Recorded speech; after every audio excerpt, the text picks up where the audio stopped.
Hello everyone. Let us begin our journey in today's video all about strategic innovations and entrepreneurship.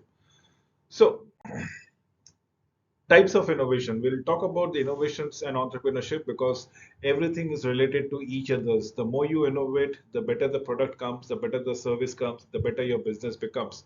As a business, it is you as an entrepreneur who can provide service to the nation, to the society by providing quality products and quality services. Yes, innovation remains the backbone of a good entrepreneur. So let us understand the types of innovations per se. We will be talking about marketing, as in combining markets and technology. Technology is the product, market is the process, how to reach the consumer. That is what we will be talking around here. So on the x axis, let us provide everything, marry everything on an x axis and y axis, and come up with some kind of understanding in the form of a graph. Let's say on an x axis we plot technology, and on the y axis we plot the markets as been shown. So we have market, two types of market. One is an existing where we are operating in, and the other market we are very new to it. We have not yet operated. Similarly, technologies which is existing and technologies which we are innovating and coming up with newer products and newer services. So what happens when technology and markets are existing? It's an incremental, small incremental innovations. So let's say the processor that comes around it from i3 to i4, i4 to i5, LAN, things like that. So what is happening around here? But what happens when the technology is new, but the market is existing?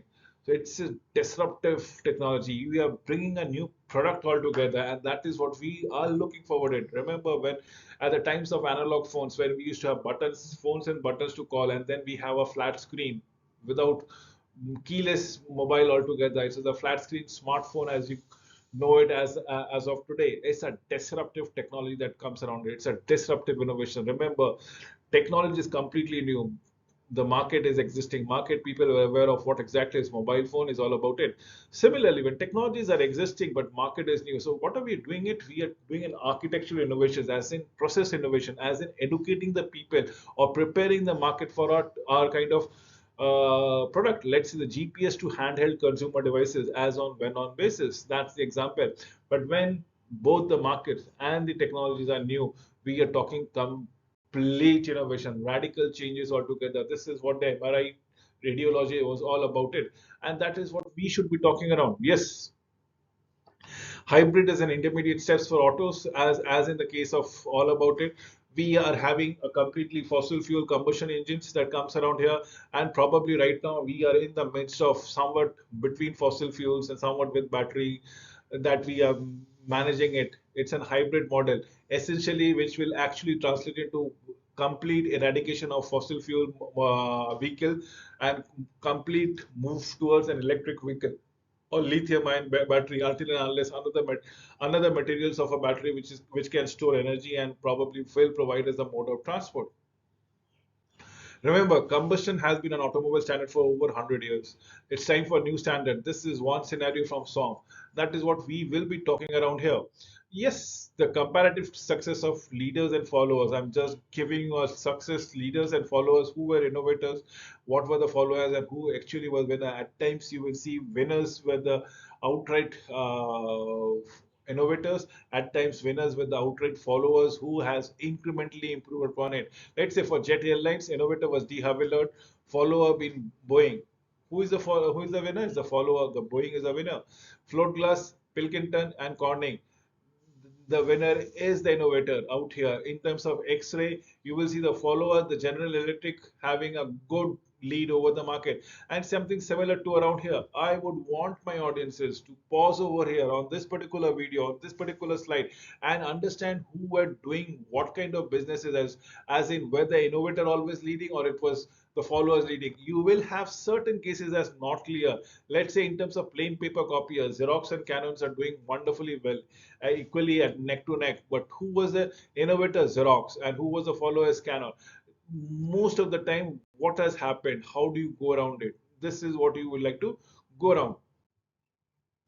So strategic entrepreneurship are the change agents for creating destruction. That is what we are looking into it. Create new opportunities, exploit them to the hell. Jeff Bezos as in Amazon, the CEO of Amazon, the promoter of Amazon, saw growth potential in the internet way back in 1994. Remember, 1992 was the year when internet was actually born. Chose books as a first product on an online sale. Oprah Winfrey was Harpo Production, rose up from abuse, absolute poverty to over a $2 billion net worth, ended a talk show to devote to time to just own a TV channel all by herself. Jeff Hawkins is Palm Computing, right? Founded in 1992, and Palm Pilot and Trio products is the palm top that we were doing around it. So you need to understand what is strategic entrepreneurship per se and how do we come across with it.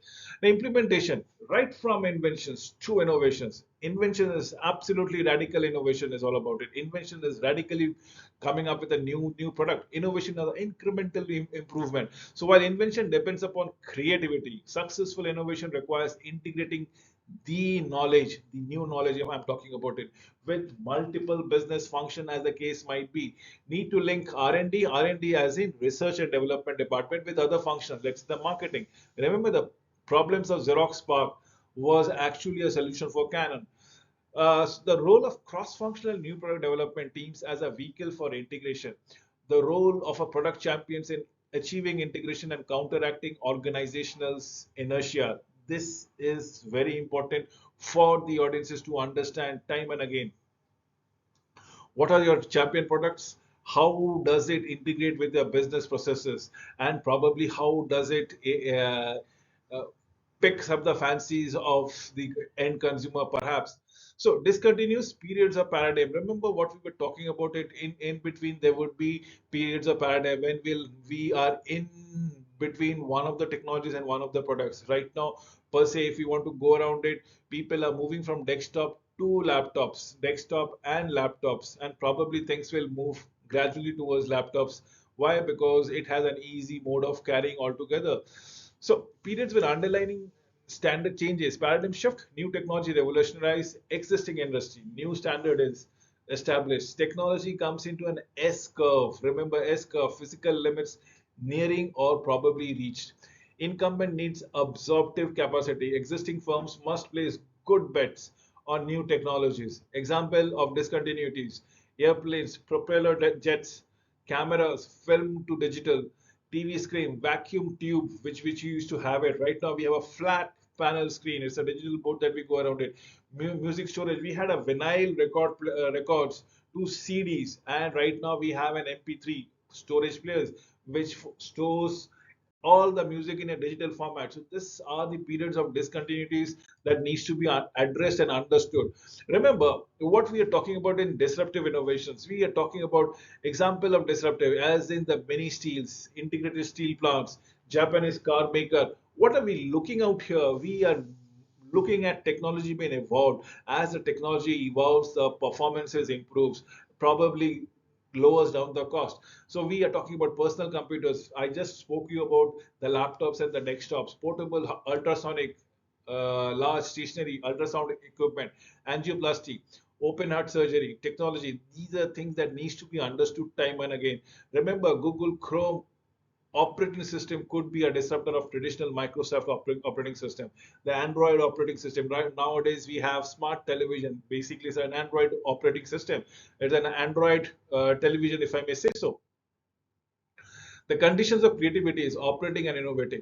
Remember, the structures in an operating organizations are all specialized, all bureaucratic, all in a hierarchical form, wherein the structures of innovating organizations are flat without hierarchical control. Everybody is talking to everyone. Nobody has got specific control or specific power. Processes, operating units are controlled and coordinated by top management in an operating organizations, where in an innovative organization it is self-directed, self-generated, selection, funding, development of ideas. Remember, the process is directed toward generations. Remember, that is what we are looking into. In operating organization, as far as reward systems are concerned, it's financial compensation, promotion of the hierarchy, more power, more recognition. But in innovative organization, it's all about it, recognition and autonomy, the way you want to work around it, equity, participation in new culture. For people, as far as operating organizations are recruitment selection based, but for people in innovating organization are the people who can generate idea, who have a knack of doing things out of the box, out of the norms, and achieving the desired result. That is what creative personality traits are all about. It. Managers only act as a sponsor or probably at best an orchestra, giving the right inducement environment to the employees. Legal protection and intellectual properties. In terms of patent, exclusive rights to the new product, processes, substances, and design. Copyrights are exclusive rights to the artist, dramatic and musical work. It is the person who has enacted upon it. Trademark, exclusive rights to words, symbols, and other kind of marks which distinguishes the goods and services. Trademarks are often registered in patent offices. Trade secrets are protected chemical formula, recipes, and industrial processes, as the case might be.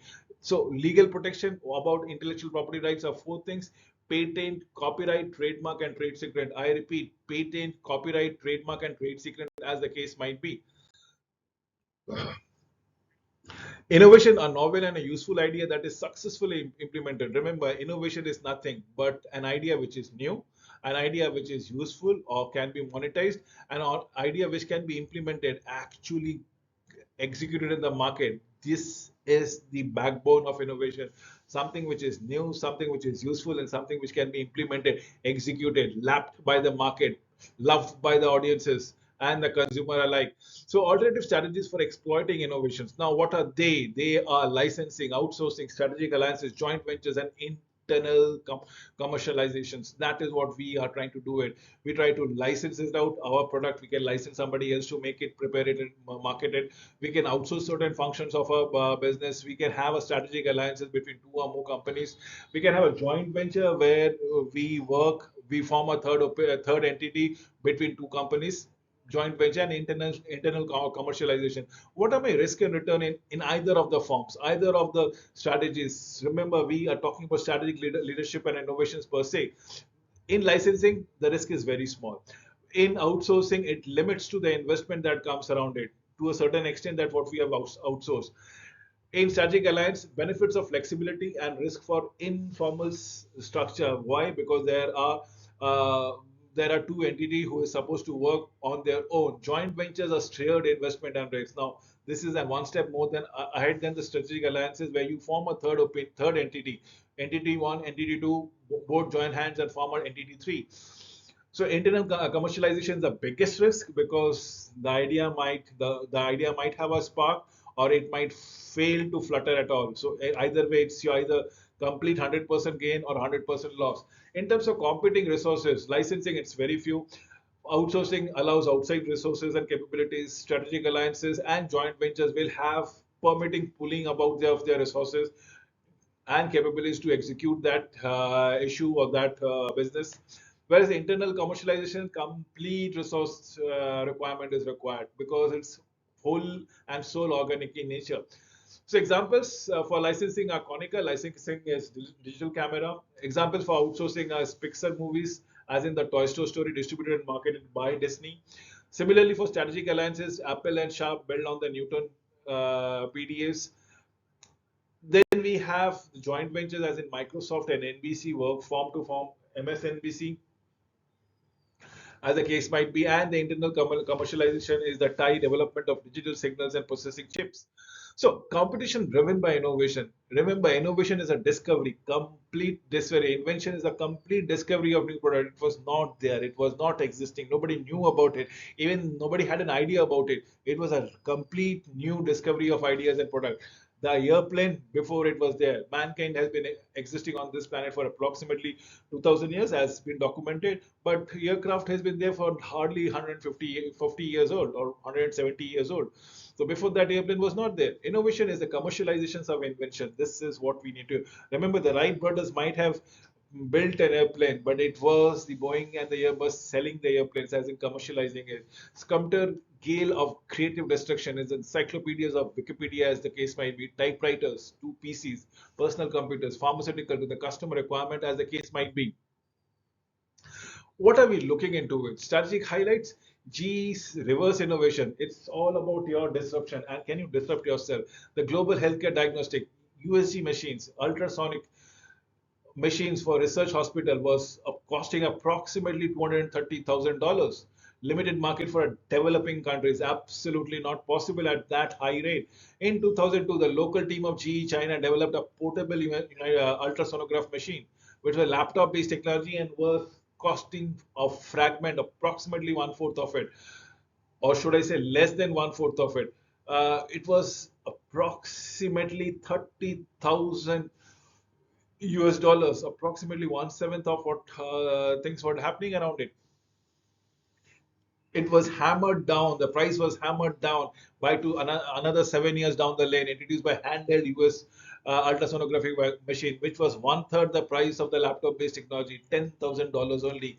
V-scan, large cell phone-shaped devices, as the case might be. So this is what reverse innovations is all about. It disruption that comes across with it. Innovation in the life cycle.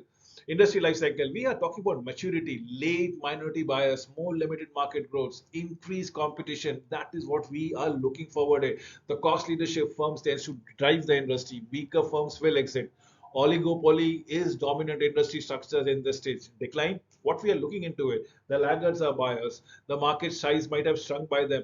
So we have maturity when the late majority, the innovators would be bulking it, the followers would be making a money out of it. But maturity, there will be more other buyers who's going to walk in. So probably already making that market crowded.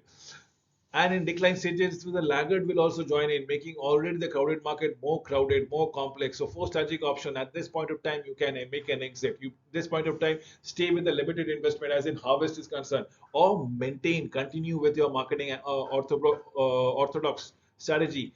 The last would be consolidated, buy rivals, make sure that you are there, almost there as a monopoly, almost the biggest player.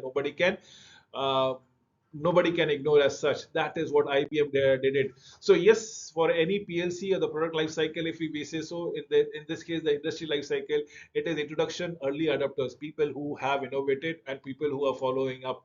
Then comes the growth when the early majority will be joining the bandwagon. At maturity stage, will be the late majority when everybody else, every other residual player will also join the market. But by then the market might have peaked altogether before the laggards comes in, and eventually a decline would creep into the product, services, technology, or probably a new product would have taken shape out that point of time. So yes, features of industry life cycle, what are we looking into it? We are talking about core competencies. We are talking about the types of buyer, market growth, price, market size, number of competitors, mode of competition, generic strategy. This needs to be married with the whole fourth set of the life cycle as an introduction, growth, maturity, and decline. You need to understand what is your core competencies in introduction stage. Remember, introduction is all about R&D, but in introduction stage, the strategic objective is achieving market acceptance. But that might not be the cases out there. In core competence in the decline stage will be manufacturing process completely end around here. In the strategic objectives, go for exit, harvest, maintain, or probably even consolidate strategies as the case might be. This is what we going across it. Look at the pricing factor during the introduction is the highest one, but in the decline stage or in the maturity stage, as low as possible. As low as possible, it goes to minuscule level. The market size at the introduction stage is small, but in the growth stage, it becomes larger, larger, larger, and it becomes big enough. At the maturity stage, the largest, and then eventually the decline stage happens. Too small, again back to the small corner. So yes, product and process innovations, if we look into it, the industry standards and what we are doing about it, what is my product innovations and what is my process innovation, and how can we manufacture this thing. This is the product innovations. Remember, this is the product innovation. We have a new product, probably the level of innovation is highest, right? But with the passage of time, as a new product, with the passage of time, the product innovation loses its attractiveness. Where the process innovations out at the very beginning might not be very interesting because people have to educate it, and this is where it starts working around it. Process innovation makes a good claim, give a good advertisement, marketing gig, have a pricing incentive, promotions probably, but by that time the new product might be declining and people might have used to it. People might be climbing around it. The process innovation increases to make a market viability very constrained. So yes, they are in reverse with one another. The product innovations at the beginning is very high, at the fag end is absolutely decline or probably are missing. But process innovation on the other hand would be at the beginning is very fag end, very small, minuscule, but by the time it's reached the higher optimum level, it will be on the highest level. After an industry standard is established, process innovation becomes much important, and that is what we are looking around here. The short head and the long tail story. Now, if you want to look into the y-axis, we are trying to have the number of unit being sold. On the x-axis is what we are selecting around it. The Pareto's principle of 80-20. 80% of the sales comes only from the 20% of the selection, and that is what we should be looking around here. Remember that advances in technology can create a long tail, man, but it will only obsolete. Now, this what is this? See, this is a sale that we goes around it. Definitely yes, if you want to say so. But what happens with the technology if you upgrade a product? Update our versions, what are you doing? You are just elongating the tail, nothing else. That is what we should be looking into it. Yes, we have a new product. Yes, there would be similar knockoffs that comes around it. The highest product will be coming from the highest number of sale would be coming from the top products only, but the knockoff would also make some sales. And you might be thinking, what am I talking about as the highest sale, the premium product and the knockoff? The same company, be it, I don't want to name a mobile company per se. For your understanding, you have a mobile in your hand, right? But think about that mobile. Is that the premium version of that mobile, of that version? Probably no. It is somewhat on the corner, a bit softer end. So to understand, you look at that mobile in your present mobile, that particular versions will have a premium edition, will have a moderate edition, we have a mass edition. As the case might be, you might have fitted into the premium edition or probably the mass edition, whichever the one you are going around it. It's the versions of the technology that we are talking around here. We can just advance those technology and elongate that long tail perhaps. Funnel of innovations, as the case might be. Remember, 3,000 ideas. I'm just giving you an idea, just giving you a sort of an idea of what actually happened. Of the 3,000 raw ideas, 300 are submitted, approximately 125 develops into a small project, 4 are major developed, 2 are launched, and probably only one successful product comes around here. So see the number of ideas which has been filtered. It's 1 out of 3,000. Remember, from 3,000 ideas to 300 submission to 125 small projects or our pilot projects, 4 major development, 2 somewhat of an investment being drawn, and only one is successful.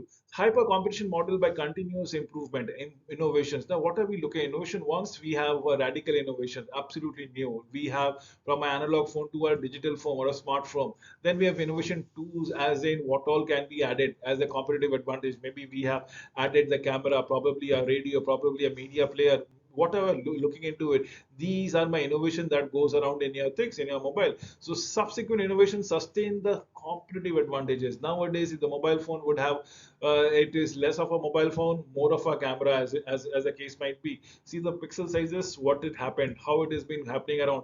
See the memory access, the capacity of the memory of a mobile has actually surpassed the capacity of even probably a moderate end laptops or a desktop. So the profitability, how do we go across with the profitability? Profits from innovation comes through the value of the innovations. Innovators' ability to appropriate the value of innovations time and again, the legal protection, the complementary resources, inability to work about or imitability of to the technologies, and the lead time that we comes around it. Profit from innovation is the value and the innovators' ability to keep on innovating. So that comes from a legal protection, as in patent, copyright, uh, and so on and so forth, trademark, trade secret. Complementary resources, immutability of technology. Is it possible? Is it not possible? If not possible, it becomes a lead edge, and the lead time comes around it. So analysis is what we are looking into. It's where do we start? External and internal analysis, as in what all environment we are working around, what are my competitors doing, formulation of the business strategy then and there. This is very important.